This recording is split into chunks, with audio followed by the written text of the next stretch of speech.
Hello dear everyone, मैं हूं संजय राय भट्ट और स्वागत करता हूं आपका हमारे YouTube channel history by SRB में। Good afternoon everyone, welcome to history by SRB. तो आज हम लोग डिस्कस करेंगे टॉपिक वाटर पॉल्यूशन के बारे में, pollution of water, class 8 SST chapter number 2।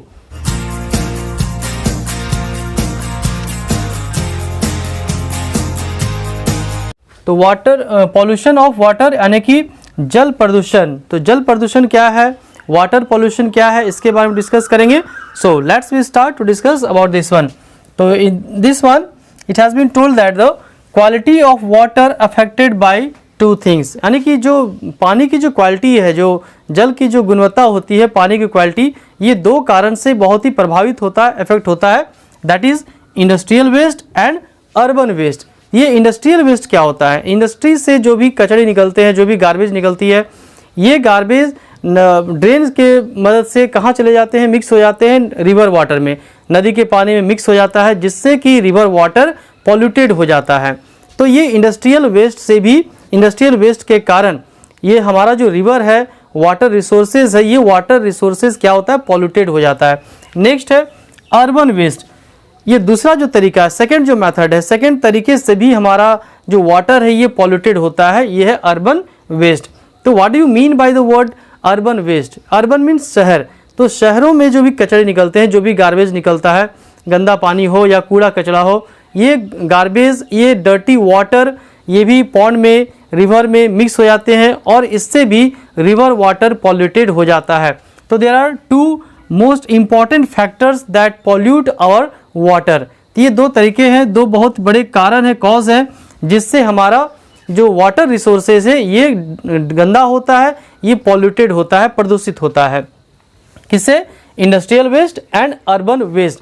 Now यदि मान लो आपकी ये वाटर यदि गंदा है, वाटर पॉल्यूटेड है, तो वाटर पॉल्यूटेड होने से क्या होगा, we have to suffer with many diseases. तो हमें क्या होगा, बीमारियों से सफ़र करना पड़ेगा, बहुत सारी बीमारियां होगी, क्योंकि वाटर हमारी रिक्वायरमेंट है और वाटर सभी को लेनी है।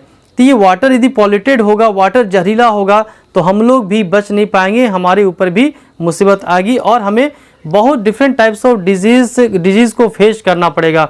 आज वैसे भी हम लोग पूरा संसार फेस कर रहा है। तो पॉल्यूटेड वाटर कॉजेज, कौन कौन सी ऐसी डिजीज़ है जिसके जो पॉल्यूटेड वाटर के कारण होता है, ये गंदे पानी के कारण होता है, प्रदूषित वाटर के कारण, प्रदूषित जल के कारण होता है। और ये क्या है, कोलरा, जॉन्डिस, टाइफाइड। तो कोलरा, जॉन्डिस, टाइफाइड, ये सब जो बीमारियां होती, ये सब जो डिजीजेज हैं, ये पॉल्यूटेड वाटर के कंज्यूमशन के कारण ही होता है।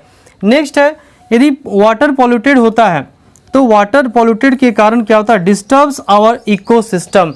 हमारा जो ये जो इकोसिस्टम है, पेड़ है, पौधे हैं, हवा है, वातावरण है, बहुत सारे बायोडाइवर्सिटीज़ हैं, हम लोग बहुत डिफरेंट टाइप्स के क्रिएचर्स हैं, ये जो हम लोग रह रहे हैं एक दूसरे पर डिपेंडेंट है।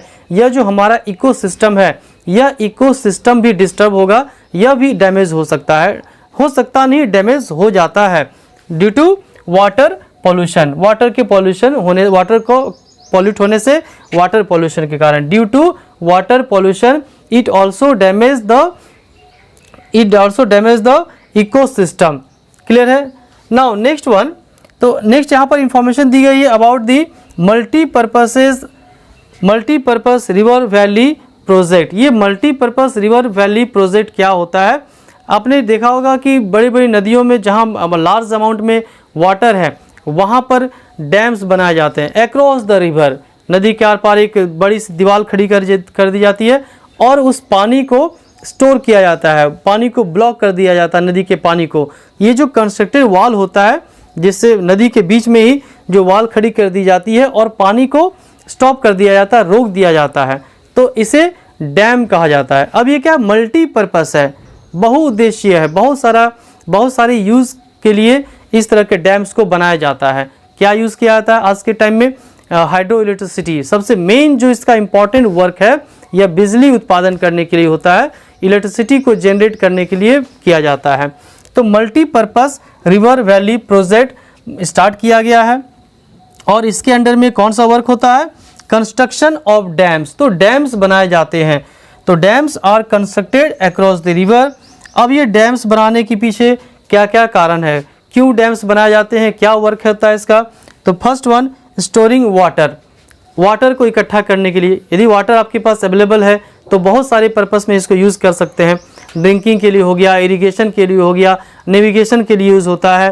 तो यहाँ पर भी dams are constructed for storing water, flood control, बाढ़ नियंत्रण के लिए, फ्लड कंट्रोल भी किया जाता है, फ्लड को कंट्रोल किया जाता है, बाढ़ को नियंत्रित भी किया जाता है डैम का कंस्ट्रक्शन करके।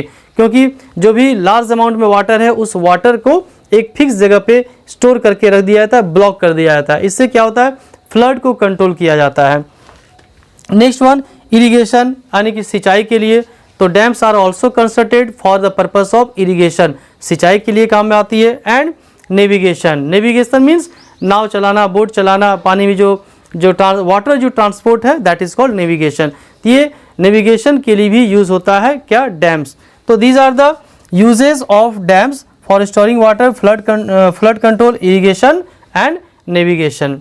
And now let's we know some important dams, important river valley projects names have been given here, as you can see in the page number 15, that Damodar River Valley Project and Hirakund Dam in India, Aswan in Egypt and Hoover Valley Project in USA are the some major multi-purpose river valley project। ये कुछ very important, बहुत ही important river valley projects है जिसके बारे में यहाँ पर दी गई है, जो कि एग्जाम्पल दी गई है। अभी हम लोग डिस्कस किया कि डैम्स बहुत ही इंपॉर्टेंट होते हैं, बहुत ही बेनिफिशियल होते हैं डैम्स। बट ऐसा नहीं है कि डैम्स हमेशा बेनिफिशियल ही होता है।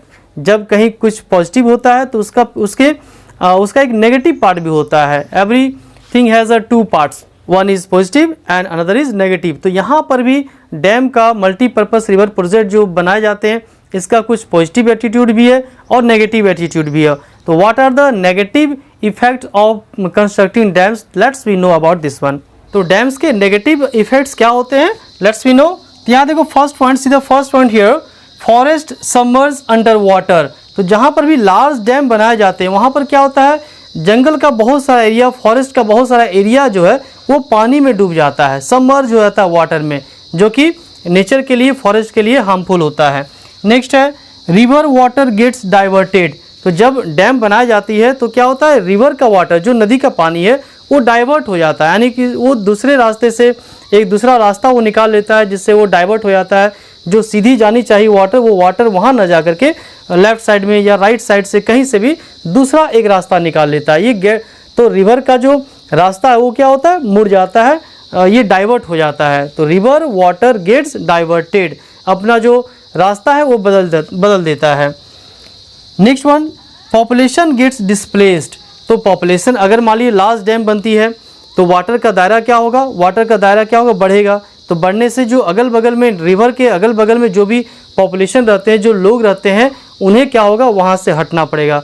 यानी पॉपुलेशन क्या होता है, डिस्प्लेस्ड हो जाता है, वहाँ से उन्हें हटना पड़ता है। एक लार्ज नंबर में लोगों को हटना पड़ता है, एक प्लेस से दूसरे जगह जाना पड़ता है। It means that population displaced. तो यहाँ पर क्या हुआ है, पॉपुलेशन डिस्प्लेस्ड, जनसंख्या को हटना पड़ता है। किससे, यदि लार्ज डैम कंस्ट्रक्शन होता है, मल्टीपर्पज़ रिवर वैली स्टार्ट होती है प्रोजेक्ट। तो नेक्स्ट वन है सॉइल इरोजन। तो जब डैम्स बनेंगे तो यहाँ वाटर का एरिया क्या होगा, एक्सपैंड होगा, बढ़ेगा। तो वहाँ पर जो मिट्टी है वो क्या होगा, इरोजन होगा, सॉइल इरोजन होगा, मिट्टी का कटाव शुरू हो जाएगा। तो यह भी एक क्या है, हार्मफुल है सॉइल के लिए, soil it cause soil erosion. Next one is that during excessive rain floods caused. यदि मान लो डैम बनाई जाती है, डैम बनने के बाद पानी अगर वहाँ पर रुका हुआ है तो कोई नो प्रॉब्लम, बट यदि एक्सेसिव रेन होती है, बहुत ज़्यादा, बहुत अधिक बारिश होती है, तो उस कंडीशन में उतने लार्ज अमाउंट में वाटर को रोक पाना बहुत मुश्किल होता है और डैम्स क्या होते हैं, टूट जाते हैं। जब डैम्स टूटता है तो अचानक एक लार्ज अमाउंट में वाटर आगे की ओर बढ़ता है, जिससे बाढ़ की स्थिति हो जाती है और ये ह्यूमन के लिए बहुत ही नुकसानदायक होता है। एग्रीकल्चर को पूरा फ्लड में आ जाता है, बहा दिया जाता है, बहुत सारे घर को तोड़ दिया जाता है, बाढ़ के कारण टूट जाता है। ये इसके डिमेरिट्स हैं मल्टीपर्पज़ रिवर प्रोजेक्ट का, और ये लार्ज डैम बनाने का जो हार्मफुल इफेक्ट्स है। तो these are the harmful effects of starting और constructing dams and starting multipurpose river valley projects.